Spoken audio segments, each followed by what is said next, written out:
Hey everybody, how you doing? My name's Dave, and if you're all out of money after Black Friday sales, you can call me Daveypoo, the Mobile Music Minstrel. How you doing? We're back, and I've got more apeMatrix stuff for you. So apeMatrix just did a big update, and they added a bunch of functionality, and I also realized that there's a number of things in here that I didn't cover. So today, we're going to do it. So hey, more apeMatrix. So welcome to apeMatrix Parte Quattro. So, I've got a jam already pre-set up here, sort of. You'll notice I've got, from the top down on the left-hand side, I've got two instances of BeatHawk. I've got an instance of Rosetta XOX, which is driving the BeatHawk instances. I've got an Adverb 2 for reverb. I've got below that a wooden gate, which is a gate. After that, I've got Cyclop and iSem, which are both the bass. And then I've got Discord 4, and then I've got two of the new mixer send receive. So we're going to go through all of this now. This is why I've set this up this way.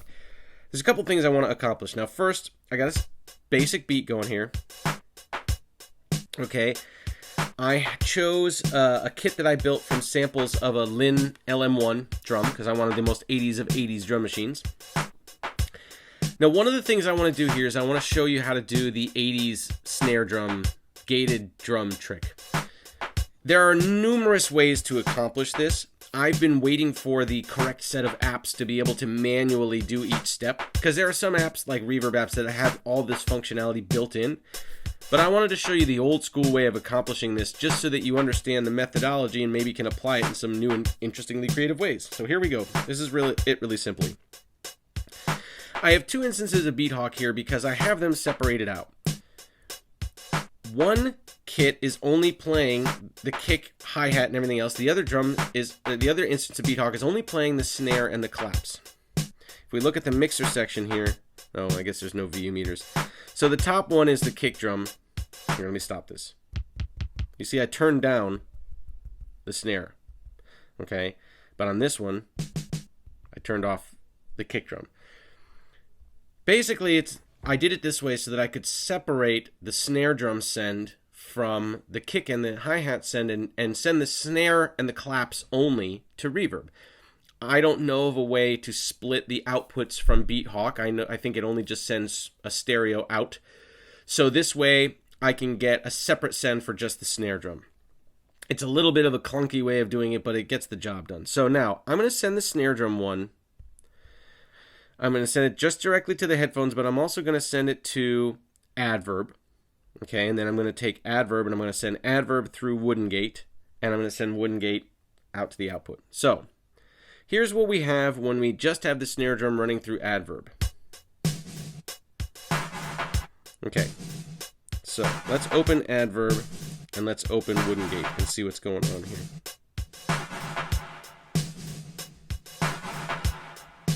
Okay, so right now I've turned the gate completely off. Gate is wide open and the signal's flowing through. So now if you don't know understand what a gate does, what a gate does is when it gets a sound signal, it opens up and it allows the sound signal through. But once the amplitude level or the loudness drops below a certain point, it cuts off the sound. Okay? In the 80s, this was developed by an engineer whose name I can't forget, but I'll put on the screen right there. Anyway, this engineer was working with Phil Collins, and this originally happened on a Peter Gabriel album, and then later they did it to more well-known effect on In the Air Tonight, Phil Collins' first solo single. But basically what happened was there was a talkback microphone on in the drum chamber, and there was a gate on in the room, so whenever they hit the snare drum, they got all of this reverb from the drum room, but then the gate would shut it off, so you'd get this big, massive drum sound, and then it would just cut right off. So we're going to try to accomplish that today. So, I'm going to shut off. Okay, so now we only have the snare drum playing and the claps. And you can hear how big and wide open Adverb is. This is just the default setting, on Adverb as well. I didn't pick a reverb or change any settings. This is just, I loaded it up. This is the stock reverb in there. So, first thing I'm going to do is I'm going to set the threshold. Okay, so I want it so that the gate opens when the snare hits, but I want it to close as it goes out. So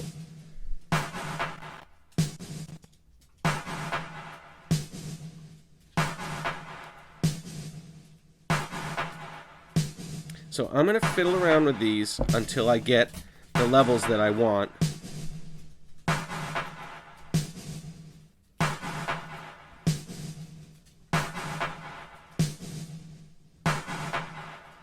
And it's a little bit of basically just fiddling.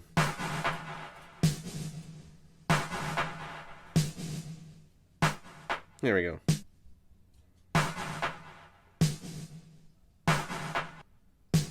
Okay. So here, let me explain a little bit about these controls. So the threshold is the level at which the gate triggers open and closed, the loudness level. Attack is how quickly it opens. Sustain is how long it stays open after it's supposed to close. Release is how quickly it closes, and the close level is the threshold at which this thing will close. I'm not exactly sure what hysteresis is, but it affects all this. To be honest with you, I'm just niggling with the knobs until I get the sound that I want.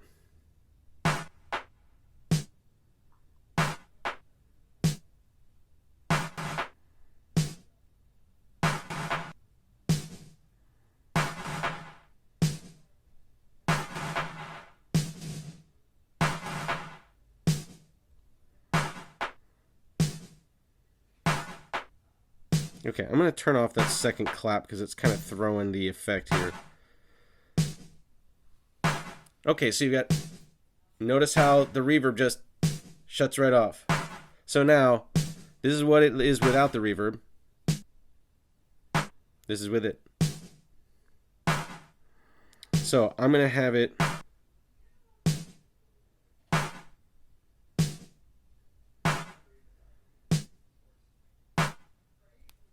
There you go, it's a little tighter now. So, now. Okay, so this will sound different depending on a reverb that you use, depending on the gate that you use. Okay, this was not intended to get the most sonically pleasing result, more to get, show you the steps to actually accomplish the thing. Dialing in how it sounds sonically, well, that's subjective and that's entirely up to you. Okay, so that was the first step. That was the first thing I wanted to show you. Now, here's the trick. I want to use these new mixer send receives. What apeMatrix has added, or Alessandro the dev has added to apeMatrix, is he's added multiple buses. So now you can group sounds together and send them to other places. Down here on the bottom, A and B, those were originally the only two buses that they had to in order to get audio from one matrix to one of the other matrices. Okay, but now with these mixer send receives, now this is an AU plugin, this thing, and you can open it in any DAW that can host AU plugins. You can use this matrix mixer. Now, I don't know if how well it's gonna work in other apps. It was designed to work in apeMatrix, so you know, you'll have to figure it out yourself and go see, you know, your experience may vary. But if you look here, you can see I've got A, B, C, D, E, F, G, H, I, J, K, L, M, N, O, P. Okay, and each of these is a bus. So right now, I've only got these two buses, and you see I've got 1 and 1, which is I've got one instance of each. So I'm going to send now all of my drum mix. I'm going to send to this bus. And I'm going to take everything out of the output. So now, watch. Here's my drum mix. It's all right here. But that's not the clever thing. I'm going to set up a second instance of this that points to A. And I'm going to do it here on Matrix 3. So we go down to Mixer Send Receive. So you use the same AU instance or the same AU as both a send and a receive. I'm going to show you how you get that up. So we're going to connect and show. Okay. So this one now is pointed to A on Matrix 3. The one on Matrix 1 is also pointed to A.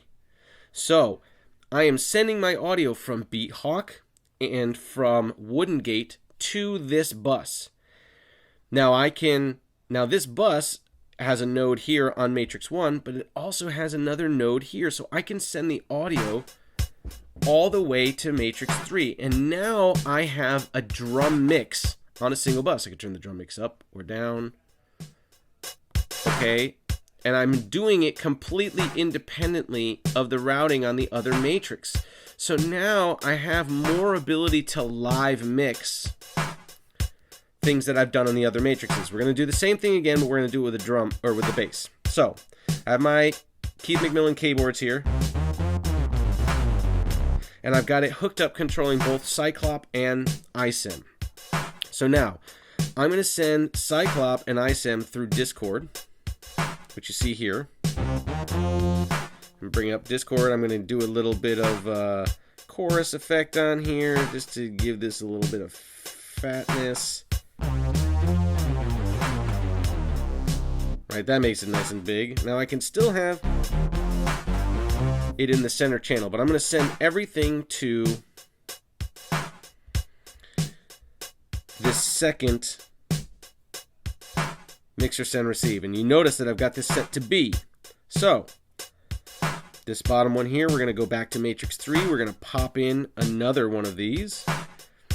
Connect and show. We're going to have this be B.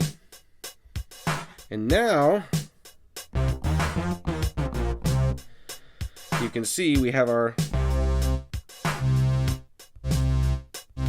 bass mix here too. So now I've got all of this routed here. I've got everything on Matrix 1, my whole mix, my two different synths playing the bass, both going through the same effect. Now that master bass mix is here on Matrix 3. So if I'm playing,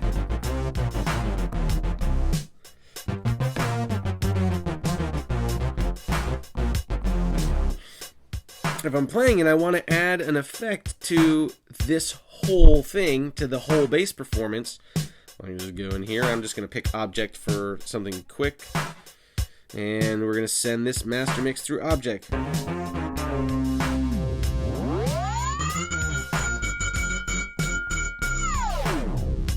Okay, and boom. There, I had my whole master mix now for the bass going through that. This is a huge development for apeMatrix. It makes it possible to do all sorts of crazy routing. Okay, so I wanted to show you a couple of other things in here that we haven't really talked about. Let's pause this for a second so we just don't have the drums going in the background. Let's go to iSim and let's look at the, let's go to here, which is the VCO, the oscillator, that's the word I'm looking for.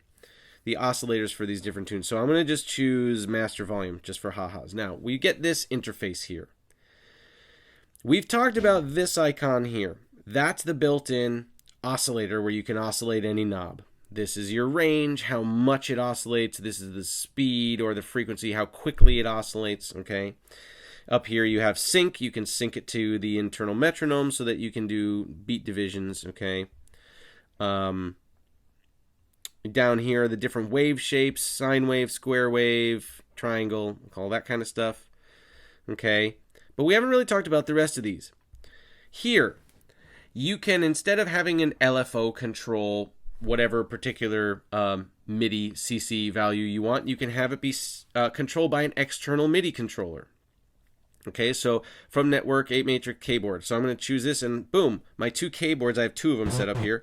I can have them, if they had knobs on them, I could do a MIDI learn, and I could control this value with one of the knobs on my controllers. These here are the accelerometer. So I can actually pick up my iPad and tilt it side to side or up and down to change one of those control values. Here is the horizontal, here is the vertical, X and Y. And again, the gravity is down here, the range of the sweep is just below that. And then lastly, scrub Y. So if you're playing on the on-screen keyboard and you play towards the top of the key or towards the bottom of the key, you can assign that to control a MIDI value for whatever you do. So there's all sorts of other ways that you can route things. I don't tend to play with my iPad in my hands, but for iPhone users, it might be handy to have to use the accelerometer controls. Okay, so I tend to only use the LFO. So that's one thing that I wanted to show you. Now, something else here, let's see. Okay, so if I go to the mixer here down the bottom, if I open up the mixer and I double tap on one of the internal controls for apeMatrix. Now this is only goes for the controls that are native to apeMatrix, not controlling something in one of your AU plugins. If I double tap on this, I get this little menu, and I would click the 3 dots here in the upper right corner to go to the LFO. But I don't want to do that. I want to talk about this right here. Now, here up in the upper left-hand corner, you have randomize. So you can set this to a random value, and every time I click on it, it just goes to a random value either side. In the center, I could download cloud settings for that parameter if I wanted. Okay. I just clicked on it and it's not doing anything. I don't ever use it, so I have no use for that. So I'm not really sure how you... I mean, I guess if you were passing settings between versions of apeMatrix, maybe... Hey, you know, if you know what's going on, put the info in the comments below, and I'll do an update. Down here, we already talked about, in this here, you can type in a value. Okay, a direct value if you want a value. So I'm just going to go 0 here and get it back to the center. Now, lastly, right below here, you've got the little walking man and then the running man. Walking man on the left-hand side, running man on the other side. This is how quickly your finger drag will affect, or how much your finger drag across the screen will affect the sweep of the knob. So if I move it up here, the knob will sweep really fast with just a little bit of motion. And if I move it back here, just a little bit of motion will make it move very little. Okay, so this is how you control the knob speed. And then here, these colors, I can color this knob. Now, it looks better when you have an actual value plugged in instead of 0, but you can color code these if you need to recognize things quickly. Okay, so, and then we're going to put in 0 here. So those are some of the built-in tips and secret symbols to apeMatrix's architecture here. Now, Amazing Noises is another company, and they have a similar built-in architecture, and they do this sort of thing as well with these same symbols. That's pretty much all I had for you guys today. It was a lot of information. It's more, less groove-oriented, more digging hardcore into apeMatrix. But there's all sorts of stuff if you go in here. If you open up this side menu in the upper right-hand corner here, and you open up Control, this is your control for all of the built-in apeMatrix settings. You know, again, you can go and you could put an LFO on the AU1 switch, so you turn it on and off real fast. You know, if you want to set your pans for your mixer, your outputs, your master gain on Matrix 1, I can oscillate the master gain on Matrix 1. So watch this. If I go back here, let's see. How is that going to affect everything? So master gain, we're going to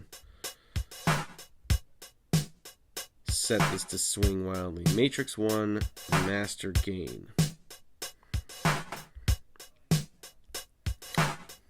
Oh, I know where I get to that control. Okay, so that's something else that I wanted to show you. If we go down to the very bottom here, okay, so with this update, they've actually moved a few things. You'll notice now that the tempo, it used to be up in the upper right hand or upper left hand corner. Now it's down in the lower right hand or lower left hand corner down here. Okay, your metronome functions are all here. If I clicked on that little clock and it brings up all your metronome functions. Okay, I can send it to just one side or just the other side. Okay. But if we keep going across, you see the matrix buttons, and then here you see the sum button. There it is. So, the sum button brings up your master controls for the 3 matrices, the master outs, the master pans, and then you can set a master effect on the whole matrix. Right here. Say I want to run all of Matrix 1 through... Actually, you know what? We're going to do that with Matrix 3 since all the outs are going to Matrix 3. I'm going to run everything in Matrix 3 through Replicant. Okay, and I'm going to set Replicant settings to go totally nuts. So if I click on that, I have to go back to Matrix 3 to see this. See? Because since it's the Matrix 3 master out, if I click on the AU, it's only going to pop up on Matrix 3. It's not going to show back on Matrix 1. Okay? So, we're running the whole out through that. We're just going to pick the craziest of the settings. So there you go. Now I have it on Matrix 3's out. So I could go back to Matrix 1, and I could send things back out to the master out.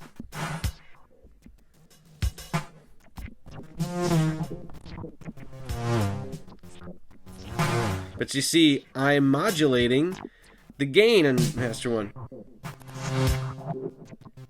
So if I just hold down a note, okay, if I turn off the modulation here, off,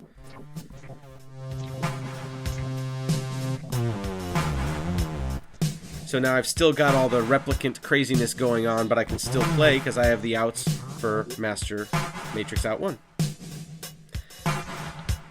So that's a whole lot of information. So stew on that for a little while. apeMatrix can do so much. And I've just scratched the surface because we're not even talking about inter-app audio or using anything else in conjunction with it. This is all just within apeMatrix and its own AUs. So, hey, if you liked the video, give a thumbs up, comment below, start a conversation, tell me you liked it, tell me you hated it.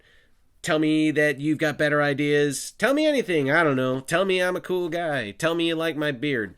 I don't know. Tell me my sideburns need to go. Come up with something interesting. Let's start a conversation. I hope all you guys are doing well. I've got more content coming soon. If you have special requests or you have questions or you want me to do videos about other things, that's what the links below or the comments below or all that stuff below is for. Subscribe to the channel. Make sure you go check out my other channel, Tiny Lion's Big World. My family, we travel all over the world and we homeschool our kids and we do all sorts of stuff. So my son, Eli, is 7 years old and he loves cheese. So he's got his own blog where he reviews cheeses from all over the world, and we just filmed some in Barcelona, Spain and in Paris, France. And those are out there, so please go check out Tiny Lion's Big World and Eli's Cheeseverse. That's my 7-year-old's cheese blog. So thanks everybody for all your support, both here and for my kid, especially you guys on the Audio Bus forum. It's super cool of you guys to be supporting him. And also, I really appreciate the support here as always. And I will see you guys next time, baby.